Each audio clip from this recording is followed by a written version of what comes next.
the 107th pick of the 2024 draft, the New York Giants select Theo Johnson, tight end, Penn State. What's up, guy? How you doing? I'm a lot better now, Coach. A lot better now? Well, I know a lot better now. Good. Well, we're fired up to have you. You won't regret this decision, Coach. You're going to get everything out of me.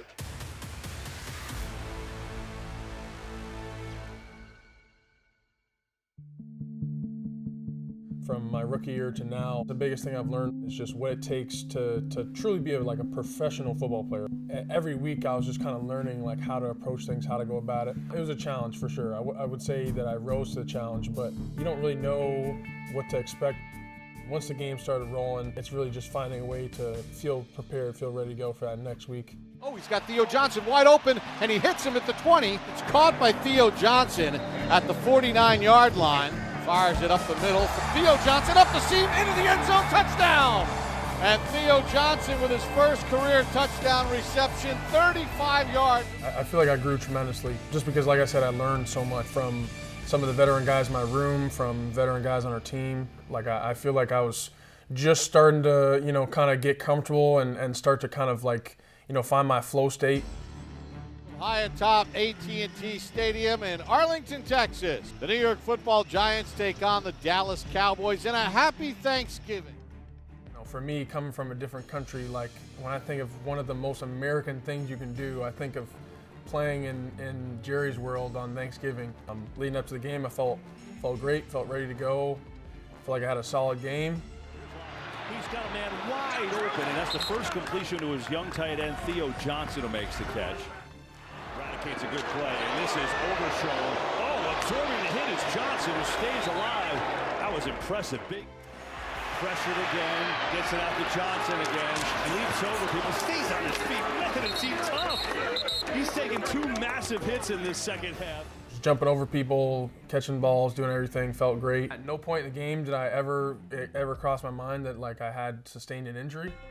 There's nothing they could do, and the Cowboys on Thanksgiving at home.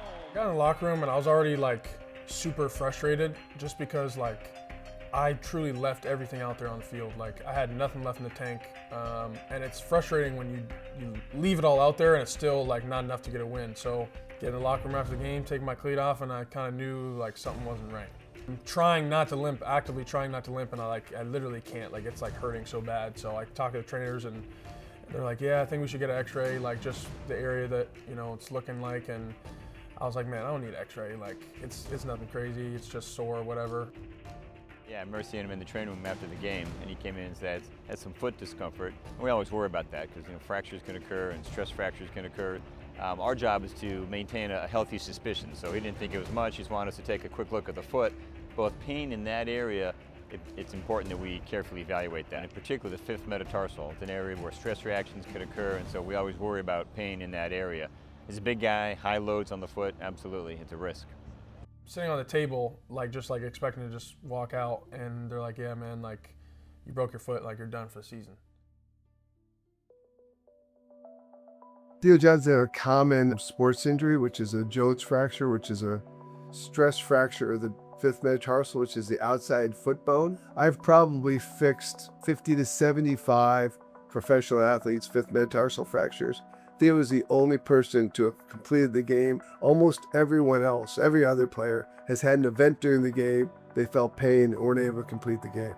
The fifth metatarsal is the bone on the outside of the foot here, and this is the area of very tenuous blood supply of the fifth metatarsal. His fracture went right through there, all the way through from that side down through there. So the surgery involves a couple steps. One, we know these have.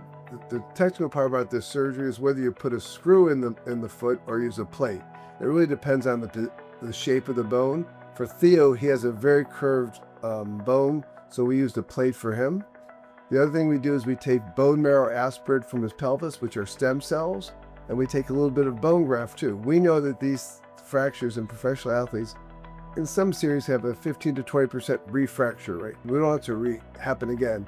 And since we started bone grafting these as primary surgery, the incidence of refracture has gone almost to zero. This is where he has pain on the side of his foot. You can see it's a little swollen. But there you can see the fracture line going right through the foot, going all the way through the side of his foot right here. Complete fracture through the bone. So at the time of the operation, we'll go and we make a decision about putting a screw or a plate. His bone is too curved, so we decided to plate is a better option. We're putting the plate across the bone. Now it's going to squeeze the bone together. So by the time we're done with it, we have a fracture that's squeezed together and the bone heals back from one side to the other. And that line is gone. I think the thing for me, especially early on, was this is my first ever time I had an injury where I was like missing time in season. It was a new challenge for me because I'm sitting at home watching all the guys play on Sunday. I'm watching those guys go out there and fight and battle, and there's absolutely nothing I want to do than just one to be out there with them. You know, the team really drove me and motivated me to try and push every day and get better. When you're off your foot for a couple months, I mean, this is a big guy. He's 6'6", 260, and the loads across his foot are so high. When you go off your foot, the bones get a little bit weak. The fracture's all healed, and you go back, and you have a sore foot. And you're like, all right, the fracture's healed. Why can't I get back? And it's really just, the tendency for these guys is, all right, the fracture's healed, I'm going full speed. And it's really hard to tell them, you just got to go slower and let your foot heal a little bit more. HSS was phenomenal. They got me in right away. Mally did a great job in the procedure. The rehab process is not a straight line. So there's some times where I took a step back or I'm progressing quicker than normally. And he's the whole way through the process.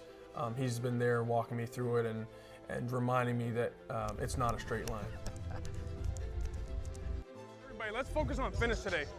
Like, finish hard, no matter what it is, we get the ball today, what? Just finish.